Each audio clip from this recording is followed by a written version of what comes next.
introduce yourselves again, and we will have our lovely presentation from you. You guys all Thanks for joining. Those of you that are here are eating, and those of you that are home, if you guys are still in the bathroom, we won't know. That's right. Although I just went to the bathroom earlier and I realized my mic was still on. I was like, oh, turn off. I was like, that was almost a really big Yeah, but don't you think those are the lessons we learned in like 2020? It's like how to be online and still the muting and anything. Anyways, well, we don't want to take up too much of your time. Thank you guys. This is Selena's this is her swan song. She's done after this, people. It's going to be just Corey and I and Dr. Affeld. So say goodbye to our lovely Dr. McGee in a few minutes. So we want to continue this theme about rethinking dry eye disease. This is obviously a topic that's a little dear to our hearts, as you can't tell. We eat, drink, and breathe this disease state. Now, the one thing I will say though, Selena, is I hate the term dry eye.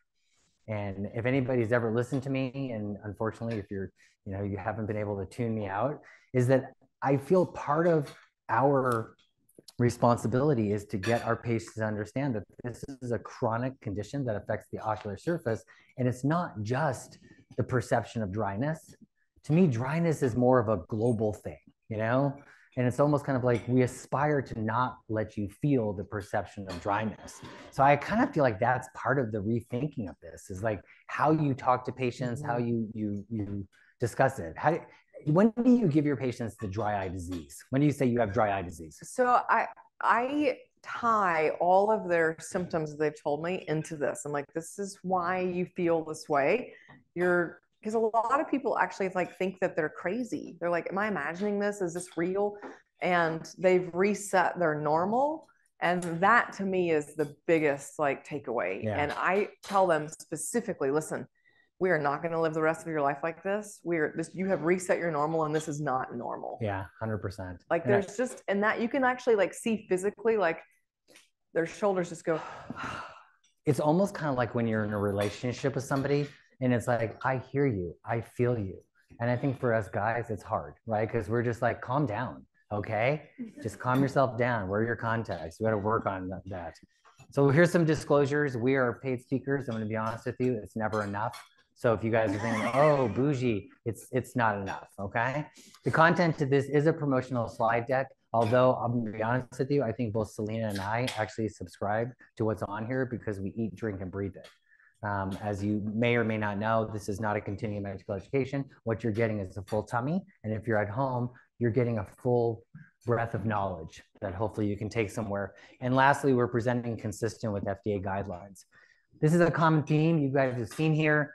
There are way too many freaking people with this disease state. And whether we look at it from the perspective that it's the most common reason patients seek medical eye care, I firmly believe if you're an optometrist or if you're an ophthalmologist, nobody comes to your practice unless they think they need to be there. And I know some of you guys are like, I don't know, I've got patients that come in for comprehensive. No, I don't buy it for a second. Nobody wakes up in the morning and says, today's the day, I'm going to go see my bitchin' optometrist, unless it's you. Okay, you guys can't tell. Okay, but nobody does. I mean, they come in because they perceive something's not right. And whether it be kind of like, Selena wants to wear her Christian Louboutins and her little pinky toe is affecting her, she'll go see a podiatrist. But if not, she's going to stay home. And that's the way I look at our patients, which is why I think this number is too low. Do you think that there's only 38 million people in the United States? No, and 150 million people have symptoms. Right. So this is way too low. Totally too low, which is why, again, if you're those patients coming into your practice with a symptom, which is, I thought it was time or I needed a reason to be here, that is 100%. In your practice, I believe those are 100% of patients with symptoms. But this is the really sad thing right here, okay? Regardless of what the number is, only about 1.2 million people are getting a prescription medication to treat this disease state. And this isn't like something where, an infection where you get it, you treat it. This isn't like a refraction, which you get to say, which is better, one or two, and they get to choose. This is a lifetime. This is a chronic condition. And so to me, at some point, we have to intervene to slow down the chronicity, but we're never, ever going to cure it. We're managing this. We're managers. And that's one of the big parts of the conversation. You asked me earlier, how do I talk to patients about this? You have ocular surface disease. It consists of these things. Here's why it's happening. Here's what your symptoms are representative of. But this is a chronic disease that you and I are going to manage. Yeah. Because it also goes back to what we talked about earlier this morning, is that quality of life is predicated on being able to do the things you want to do comfortably. I mean, I love when patients come in and say something to me like, well, you know, my vision's important to me. And I'm like, oh, that's good, because it's not to me, okay? Because I think taste is the most important sense. So yeah, or sometimes I'll just close my eyes and fumble towards them saying, good thing I don't have to see either. I mean, of course, our goal here is to be able to keep our patients doing what they want to do. And that's what quality of life is. Now, you heard Selena use that desiccating stress. And to me, I think she underlined and yet also underemphasized that I think the desiccating stress is the root of the vast, if not all of the problems that our patients have. At the very, very core is that if you don't have the ability to kind of retard this desiccation, then everything behind it is just going to follow. We started talking about apoptosis and, you know, the change to the inflammatory response, acute, as well as it goes into that chronic inflammatory response. But everything that we talked about, all of those risk factors, all those things that are going to kind of contribute to this evaporative stress are leading towards the things that we mentioned before. You know, we've seen this slide before where we talked about, you know, the fact that, what is it, 85, 87%? 86. Is it 86? See, I'm right in the ballpark there, people. 85, 87, 86, 86% has an evaporative core. I cannot wrap around the fact that I think that it's even higher still. But even think about too, like that 86% can kind of trip us up a little bit, because when we think about the 86%, 50% of those have aqueous deficiency and evaporative, like Right. it's combined. Right. And then the 14% is a truly just aqueous deficient. Do you see a lot of truly just aqueous deficient in your practice? I mean, I have a kind of unique practice because we see a lot of referrals. So I do have a pretty high Sjogren's case like base, but in my normal primary care patients, it's minimal. Yeah. It's mostly evaporative. Because the Sjogren's patients that I still see, which is far and few between, and this is something I picked up from Doug DeVries relative to Sjogren's. If you ever want to determine if somebody is a Sjogren's patient, ask them one simple question. Can you eat a cracker without drinking water? There is not a Sjogren patient alive that can do that without needing a glass of water.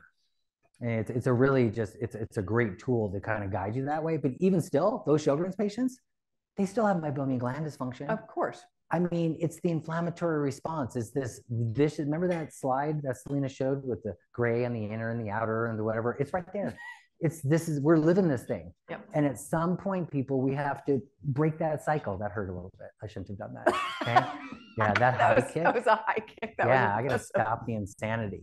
And when we start looking at this excess tear evaporation, which leads to the acute and then chronic inflammatory effect, we mentioned before, the tears are there. The aqueous is there to provide all the good stuff, the nutrients, the proteins, the enzyme. It's meant to kind of keep that tissue viable and healthy. And when what seems and starts to happen is we start to lose the desiccation, we start to get higher osmolarity, it starts to break down, we get that hyperosmolar, we get that yellow pea tear going on there, and then everything behind it, sensitized nerves, they start feeling discomfort, apoptosis, we start to see loss, we start to see keratinization of the tissue. It's at some point, and I guess I can never emphasize enough, at some point we have to kind of stop this progression. And I go, for me, I look at every opportunity to look at a patient and just say, how can we slow this progression down? Because the things that are happening, and Selena had mentioned this before, we're initiating these T cells, these little helper inflammatory responses. And when you have situations where the tissue is kind of in distress, what it'll do is it'll start to show these little ICAMs, these little proteins. And these proteins are basically attracted to T cells. Okay? The T cells basically attach to these lymphocyte antigens, and they click on there almost kind of like docking, right? And I'm trying to always like Legos, right? Where it kind of pops in there. And what that does is it recruits more T cells, which carry with them inflammatory mediators. But the other thing that it does is it also brings in more T cells. So it's almost kind of like a tractor beam saying, hey, this is where the damage and the excitement is. Let's bring in more inflammation. Now, we need at some point, again, to slow that down.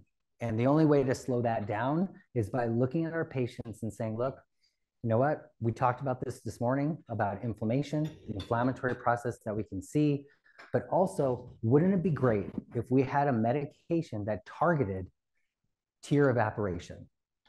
Wouldn't it be if there was an FDA approved medication that was targeting the root cause of tear evaporation? That would be amazeballs, okay? And maybe there is. But more importantly, we have to do something with the evaporation and the inflammation. And we talked also about the obstruction. So perfect. Okay, so let's talk about who's got experience with MIBO in here. I do. I got two. I got 2, 3. Wow, 300 of the 600 of you guys. That is amazing. I know it's so quiet. This is the quietest 600 people I've ever heard. I know, right? Do you think they believe me that there's 600 people? All right, so let's talk about targeting tear evaporation with MIBO. So this is perfluorohexyloctane. This is indicated for the treatment of dry eye disease signs and symptoms. Important safety information that we'll walk through. It should not be administered while wearing contact lenses. You need to wait 30 minutes after the drop before you put your contact lenses in. This is on label 1 drop QID, so 4 times a day. We don't have safety and efficacy in anyone under the age of 18. And the most common ocular adverse reaction was blurry vision, and about 1 to 3% of patients reported this, and conjunctival redness. We're going to dive into that a little bit deeper. So this is a single ingredient formulation, meaning 100% of this is perfluorohexyloctane. There is no water in this. That took me a minute to kind of wrap my head around. This is a non-aqueous drop. The only active ingredient is in the bottle. There is no vehicle. That means we don't need a preservative because there's no water, so it's not going to grow bacteria or fungus, and it's steroid-free and it's preservative-free. So the medication is what's in the bottle, nothing else. This one slide here to me is just, this is that sea change. It's like something so different for us in our practice. And part of what makes this so different for me too is what's the number one thing, or when you talk to a patient, what do you usually have to prepare them for? How to use it, what their experience is going to be like? What the experience is going to be. You know what? I want you to put this on. It might burn a little bit when you put it on. You might taste a little nasty. You know, your eyes might get bright red. And I think patients that are asymptomatic, where it's the quality of their tears or the blur, and you prescribe them something that has, you know, kind of a negative sequelae, the opportunity for them to do it is minimal. This, like, there's no vehicle, there's no pH, there's no nothing. It's all juice. It's all, I'm just trying to think, it's like all the good stuff at the bottom when you're like, damn it, I should have shuck it better, right? Shuck, is that a word? Shuck it better? You know what I'm saying, right? Thank you. Okay, got in the front row. Thanks. So let's talk about the molecule. So I think of this as like the 3 M's. If we understand the molecule and we understand the mechanism of action, then we can understand the monolayer and how it's helping to prevent evaporation. So I'm going to start on the right-hand side and move our way left because the molecule matters. And once we understand that, then we can move on. But for perfluorohexyloctane, and just take a little like path with me back through organic chemistry. This is a 14 hydrocarbon chain. So there's 6 fluorinated carbons. And the fluorine is highly aerophilic. So it loves the air. That's where it wants to be. Where you have the 8 saturated hydrocarbons, that's highly lipophilic. So it wants to be in the tear film, right? Where there's lipid, that's what it's attracted to. So we call this an amphiphilic molecule because it wants to be 2 places at once. So now that we understand that, then we can figure out how it organizes and behaves itself on the front surface of the eye. So because you've got this highly lipophilic chain at the bottom and you have this highly aerophilic chain at the top, it's just going to bob around on the front surface, right? It's just going to sit like this, and you blink and it's going to reorganize itself, and it just stays like this because that's where it wants to be at all times. And we're in the perfect place because you guys are in Las Vegas, super dry here. Think about all of those giant like buoys that they put on top of the lake here to keep the water from evaporating. That's what this does, is it creates that monolayer because of the way that it organizes itself on the front surface, and we prevent evaporation. So that's how it works, and that's how it's able to help stabilize the tear film, because you've got, now we understand the molecule, we have this monolayer because of the mechanism of action of the way that it behaves and organizes itself on the front surface. Do you, Selena, excuse me, bless you. Do you have that discussion with your patients that you just had? So I tell them that it creates a layer where their tears don't evaporate. That's all I say. Yeah, see, I go a little deep into it, just like, I don't do the McGee, but oh, for those of you at home, you missed it. Selena does the McGee, where she puts her arm in straight, other arm under the elbow, and kind of demonstrates it. We call this. So, I mean, I get pictures from across the country of people. They're like, "Look at me, I'm doing this." It's the McGee. It's hilarious. But what you just described, I tell my patients, I always want to give them a reason why they should be using something. And the uniqueness of this and the mechanism of action you just described is that you have those 14 carbons, you have 6 of them that want to stay in the air, the 8 of them want to stay in the water with the lipid, and all it does is create that barrier.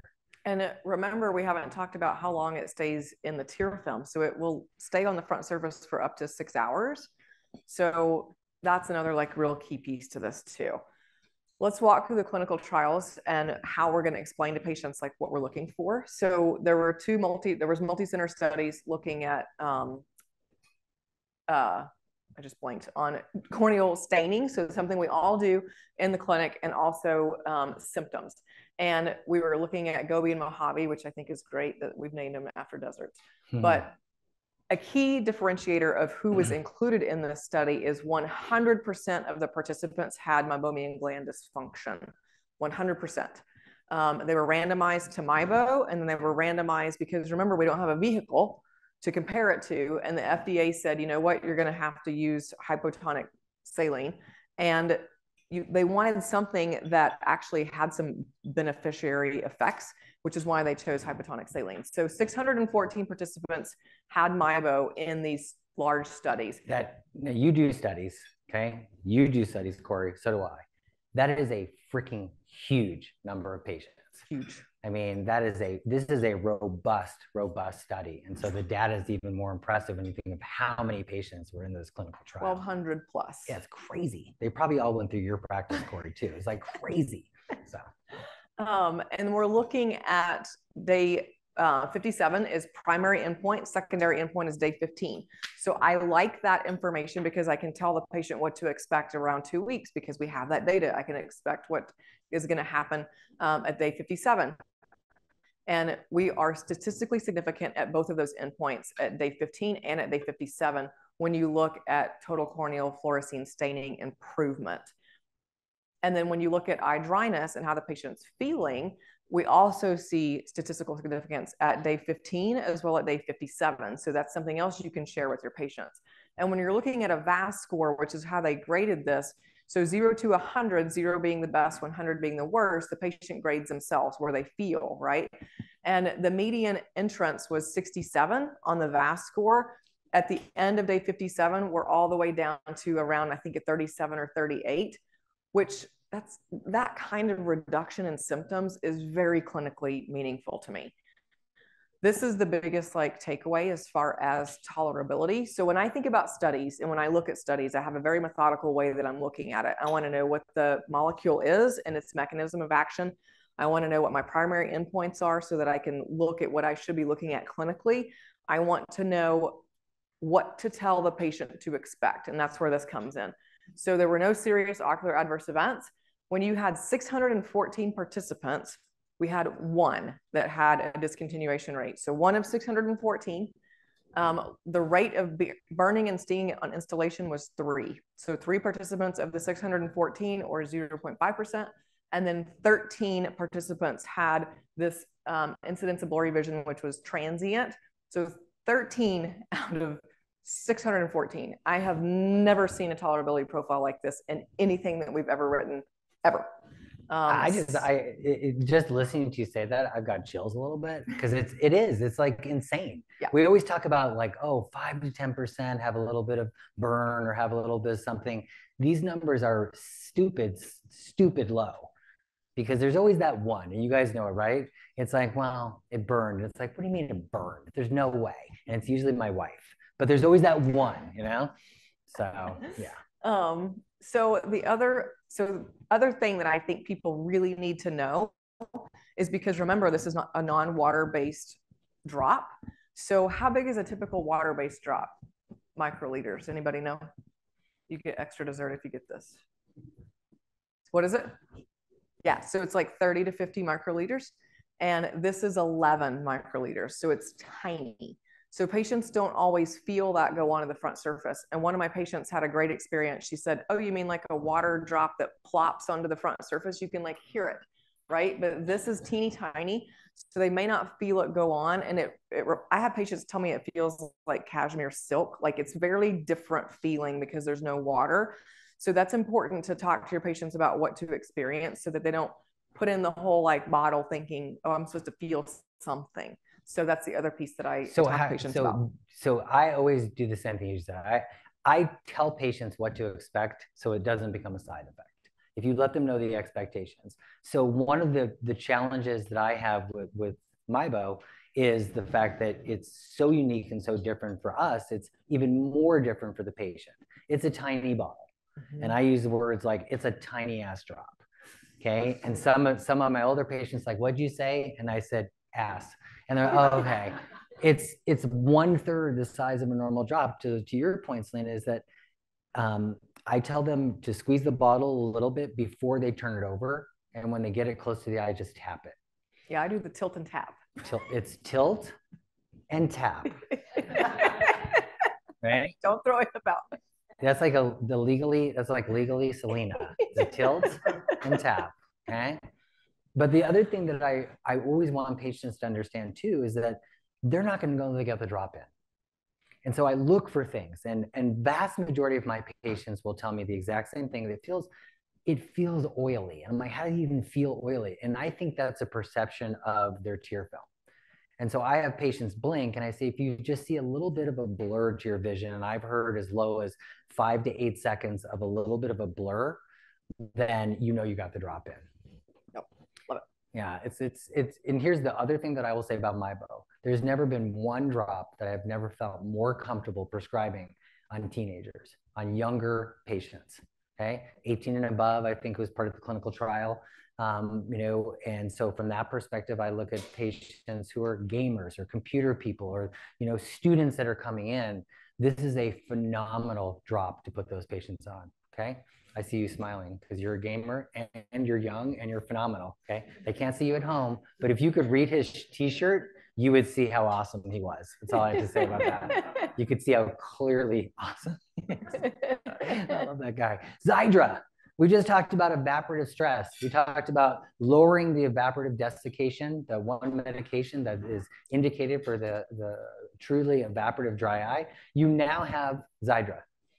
And what is Xiidra? Xiidra is for the complications from the inflammation. Now, Xiidra has been around for a while, but Xiidra is unique enough and different enough that this should also be high on your list in your armamentarium. Because the one thing that I think I lose sight of, and I don't know, Selena's much smarter than me, and she's much more, studious. The way I prepare for stuff is I show up, okay?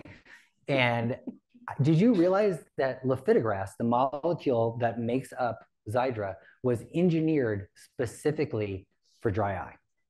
In a lab. In a lab. I mean, think about everything else. We steal so much from veterinary medicine, right? Oh, this one they use on the dogs or the cats, okay? They eat the dogs, they eat the cats, they put the drops in, right? And this is specifically for dry eye. So it's unique in that perspective. And when we're talking about lifitegrast ophthalmic solution, 5% is indicated, again, for the treatment of signs and symptoms of dry eye disease. And you may kind of feel like all of these things are under the guise of dry eye disease. And I feel the FDA has done us a disservice because they didn't specify specifically like MIBO should be indicated for evaporative dry eye. and it would be unique in its setting, but we have to take that uniqueness.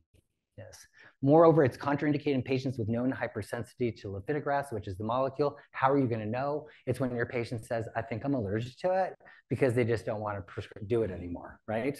Yeah, okay. Moreover, clinical trials, the most common adverse reaction was reported in about 5 to 25% of patients, a little bit of site installation discomfort, dyschezia, and reduced visual acuity.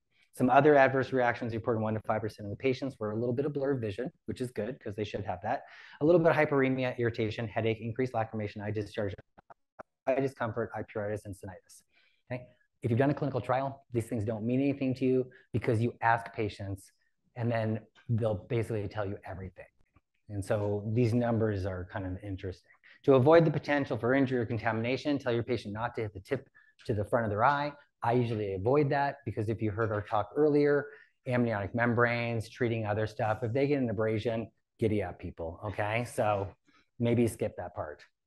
Contact lenses should also be removed prior to the administration of Xiidra, as we said before, and the safety efficacy has not been treated in patients below 17. This is, as I just mentioned, engineered for dry eye. But more importantly, this is the only, okay? And if you can't tell, it's in big block letters, okay? It's screaming at you. The only prescription medication that inhibits both T-cell adhesion as well as targeting the inflammation to the ICAM to target, which blocks that. It acts almost like an antagonist. It blocks those ICAMs, which actually adheres there. Okay, so this is unlike any other anti-inflammatory immunomodulator. It interferes with both active and inactive T cells. So do you remember before I mentioned that one of the things that happens when they kind of come together is they release their inflammatory mediators, but the other thing they do is they go, come on over here, come on T cells, party over here, and we want to stop that party. And remember how long the life of a T cell is. It's how long is the life? 90 to 120 days. That's a long time. It's a long time, right? So if you're not working on the active T cells, you got to wait 90 to 120 days for anything to happen, because those have to die off. Do you think that's why we see that this is the only non-steroidal immunomodulator that shows symptom relief at 2 weeks? Just saying. Makes sense to me. Could be, okay? So again, the way I love describing to patients what we're doing, I will do the McGee when I talk to patients. I'll give them the whole MIBO spiel, but then I also will tell them, but we have to hit the root cause of the inflammation. It's kind of like that dental model that we talked about before. You know what? We can put something protective on there, but we also need to be brushing our teeth on a daily basis, or we need to be doing something to remove the inflammation. And this is humming in the background. Xiidra basically is an LFA1 antagonist. So literally it acts like that little Lego block that essentially blocks the LFA1 so that it no longer can attach to the damaged tissue, which is basically secreting these little ICAMs. So it just kind of it's just honestly, it just gets in the way and blocks it. And by doing that interacting there, it stops the inflammation from occurring and it stops the progression of those T cells. Does that, I mean, to me, it's a very simple process. We're going in there and we're basically stopping the T cells from adhering to the conjunctiva, to the cornea, to the tissue that's overexpressing these ICAMs because of all the things that we do, our patients do. Context, reading, you know, being on your cell phone, any of those things. But the other thing that I always look at any one of these immunomodulators, and especially Xiidra, is that a drop twice a day to me is the preventative medication or the medicine that we need our patients to have when there's signs of inflammation. And we talked earlier this morning about how can you tell if somebody has aqueous deficient, look at the tear meniscus. How can you tell if somebody has meibomian gland dysfunction? You push on the meibomian glands. But how can you tell if somebody has inflammation? To me, you look at the conjunctiva, you see injection, the telangiectasia vessels that we see, right? You see patients that come in and complain about their eyes just not looking right. And inflammation manifests itself in so many ways, but I think sometimes we wait until it's kind of like that end stage. I mean, how do you differentiate like inflammation. If you're going to put somebody on like Mibo or put them on Xiidra. I think it comes down to signs and symptoms. I mean, if their symptoms are worse as the day goes, evaporation. And I teach my patients redness equals inflammation. You see redness, it's inflamed. Right. We have to do something about the inflammatory component. I love also when patients come in and tell me what's wrong, because they're on, you know, what is it? They're never on Lumify. What is what's this some like red eye? What's this some crap? Clear Visine. Eyes, Visine. I love those patients because I get to tell them, can you put your hand over here? And then I smack it. And I'm like, stop that crap. Okay. You know, I mean, if you're going to be doing something, but I think sometimes they mask the real problems. Yeah. And again, you know, they don't have to be on those things. We can manage it. The other thing exciting about Xiidra is because it's been around, there is a wealth of clinical data. And that there was multi-center randomized prospective double-masked placebo-controlled parallel arm studies. There was 5 clinical studies with 2,400 participants. Yeah, we talked about the Mibo having like killer. This is twice as many. So that thing is legit. The treatment with Xiidra vehicle was for 84 days, and there's 4 clinical studies. And then there was also a safety study which went for a year. What they basically found is that it improved the clinical signs and symptoms of dry eye disease. As I mentioned before, this is the only non-steroid anti-inflammatory prescription that has demonstrated to deliver symptom relief in just 2 weeks. Now, I'll be 100% sincere with you. Symptoms to me means that I missed this disease state the last time I saw the patient. And I'll say something like, how come the last doctor didn't start you on this medication? And they'll say, well, it was you. And I'll go, no, it wasn't. And then I'll realize it was. And I'll go, whatever. Okay. Because to me, when they have symptoms, then it's almost kind of like SPK, right? If they have SPK, then you should be saying, I should have done something sooner. Yes, we missed it. We missed it. We did. Yep. And again, if you can get your patients to say it was their fault, yes. Okay. Statistically significant reduction in inferior corneal staining at 12 weeks in 3 of the 4 trials. And that kind of goes to the heart of what Selena was talking about with T cells. Reducing the inflammation, bringing down the T cells, stopping that inflammation from getting in, allowing that tissue to kind of regenerate, right? To get back to its natural healthy state, but then statistically significant reduction in the visual acuity or the analog scores, which is their symptoms, at 6 and 12 weeks in all clinical trials.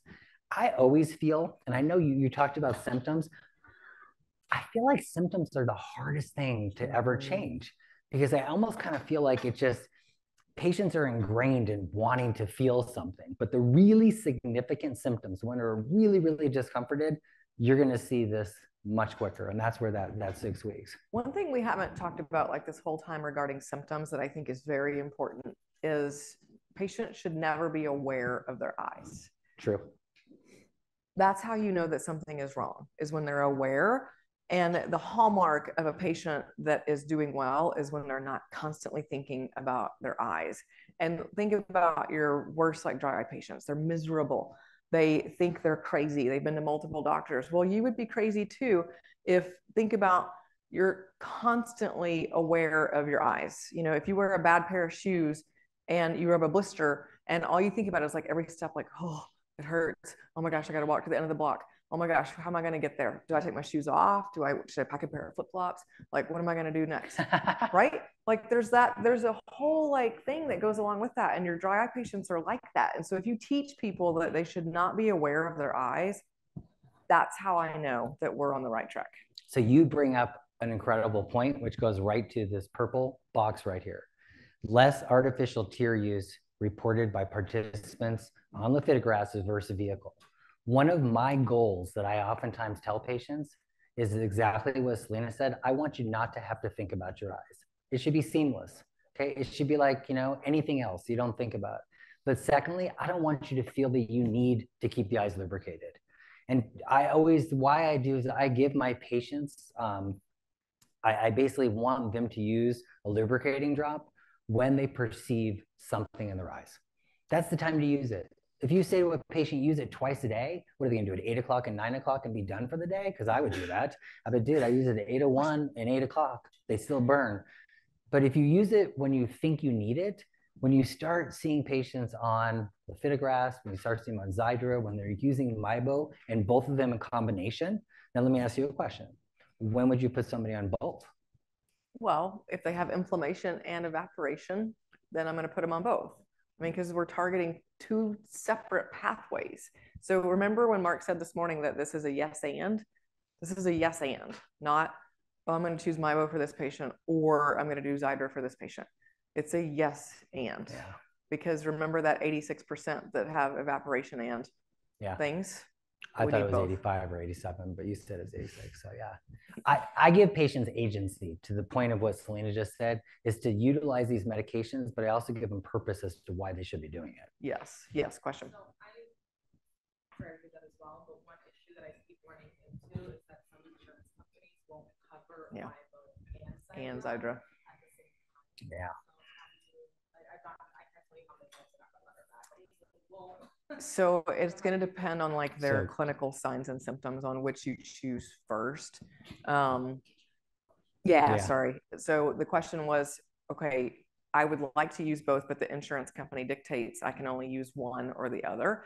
So my answer to that is we have to choose like at that moment in time what the patient needs more of in that minute. I will also say if it's a yes and you can get both, that Mibo is the very last thing that goes in. So the order of that really does matter. But to that point though, and we're privy to like look at the little cool science experiments, is that things will still penetrate through the Mibo. It's not Teflon. It doesn't block it. It's almost to Selena's point about having those things floating, you know, up there. Think of like ping pong balls or the buoys. You could drop fluid between them and it's still kind of, they settle back where they're at. But I always tell patients too, if they're on a glaucoma medication, if they're on any other medication, put your Mibo in last. I look at Mibo as kind of like the saran wrap on top of your Rice Krispie treats. My sealant. Yeah, just keeps it all nice and fresh. If you're a Christmas vacation like fan, it's my cereal retardant that you put on your sled to like make it like slide down the hill faster. Well, it lowers surface tension. As a Jew who lives friction. So yeah, as a Jew who lives in Arizona, I have no idea what you just said. Something about Christmas sleds and retardant, but okay. You got it? You got it, Corey? Thank you. Thanks, Corey. We just had a big conversation last night because I love the show. Nobody wants this. Is anybody watching that? Anyway, so I've taken like a deep dive into Judaism. And so Mark and I had a very intricate conversation last night about. And so she's like, so what do you do for your sleds during Christmas? So the tolerability of Xiidra to me highlights how amazingly tolerable Mibo is, because these numbers in comparison seem crazy and these are low. The tolerability, I mean, across 5 clinical trials, the most common adverse reaction we saw was only reported in about 5 to 25% of the patients, whether it be a little bit of site installation irritation, which we always feel. I mean, your patients have a very, you know, hyperosmolar tear. I mean, there's a reason we're putting them on these medications. So there's going to be a pH imbalance that causes that kind of irritation. The dyschezia and the reduced visual acuity. The reduced visual acuity to me means that it's doing something. It's getting in the tears and it's changing the quality. So I almost look at these oftentimes as a good thing. When you look at how many patients led to discontinuation, 7% of participants on lifitegrast and 2.6%. And these numbers, 90 out of 1,287, 31 out of 1,177, again, are extremely, extremely manageable and low in clinical trials. So less than 2% stopped because of the dyschezia. Less than 1% discontinued because of site pain, and less than 2% due to site irritation. I cannot emphasize enough. When you prescribe a medication, let them know. You know what? When you first put it in, it might burn a little bit. Some patients have described over a long period of time a little bit of distaste, but that's normal. You know it? Because if you don't tell them ahead of time, then they think something's not right, and they're more apt to want not use medication anymore. But this slide is another reason. And our friend who brought up the question about access, we are not immune to this. Okay, Corey, myself, Selena, we practice. Okay, we're not professional, you know, Wu University faculty. Okay, I would love to be, Stephanie, if you're Mark's still gunning for like the number one speaker. I would also I would also like to be the #1 woo faculty member. Thank you guys very much.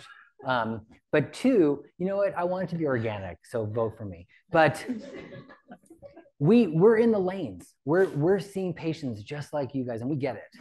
Okay, I get the fact that access, but it does and has never prevented me from prescribing what I think is going to be the best treatment option for my patient. So having 90% for commercial and Medicare Part D nationwide makes it that much more comfortable for me when I prescribe it. It makes it better for my staff too. But I also get it, the PAs and everything that goes behind it, but this is the world we live in.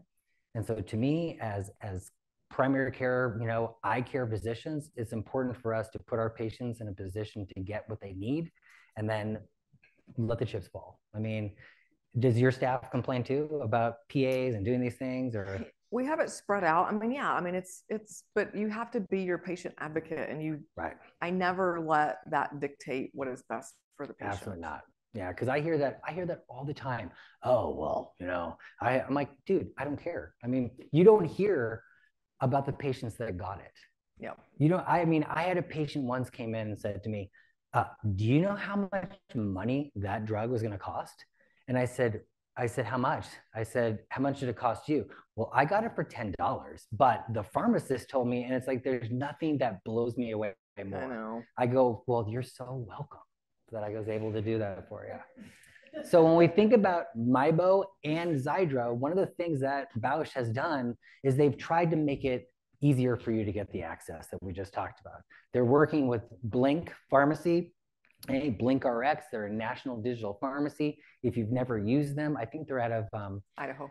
They're out of Idaho. Boise. Okay. Boise. What they do is they help your patients get the lowest price. And I think the one thing that's happened over the, kind of the lockdown and everything that happened from COVID-19 is that patients are more apt to get their medications through the mail now than they ever were before. I don't know if it was the gamification, wanting to get their points, going to the Krogers or the Safeway or the Bonds or the Piggly Wigglies, wherever they were going and they want to take it. Now it's like, I'm going to call this in, or I'm going to send in to a digital response to a pharmacy. They're going to contact you and they're going to get your information. They are going to work to help get this for you at the lowest affordable price. And these guys work on that background to do that. They do some prior authorization support. They have the stocking, but more importantly, they deliver to the patients. I RX'd Mibo on Monday to a patient. And by Friday, when I saw her back, because I was gone the rest of the week, she'd already been using it for 2 days. I'm like, really? I'm like, well, you already started it? She goes, yeah, I got it like 2 days after I prescribed it. That is like insane. It was, and she loved it. So these guys are going to do the support for you. So we hopefully, up until this point and later this afternoon, we're still going to talk about NK. We're going to talk about targeting the lids. But up to this point, hopefully, we've talked about the contemporary approach to treating this disease state, which is you see it, you hear about it, you start treating it. Okay, so these multiple treatment pathways need us to be able to target them, whether it be the evaporative aspect, whether it be the inflammatory aspect. And ultimately, our goal here is to help resolve the ocular surface disease and keep our patients seeing as clearly as they want to and improving the quality of their life. So for me and for Dr. McGee, who's going to be taking off, thank you guys. Thank you so much.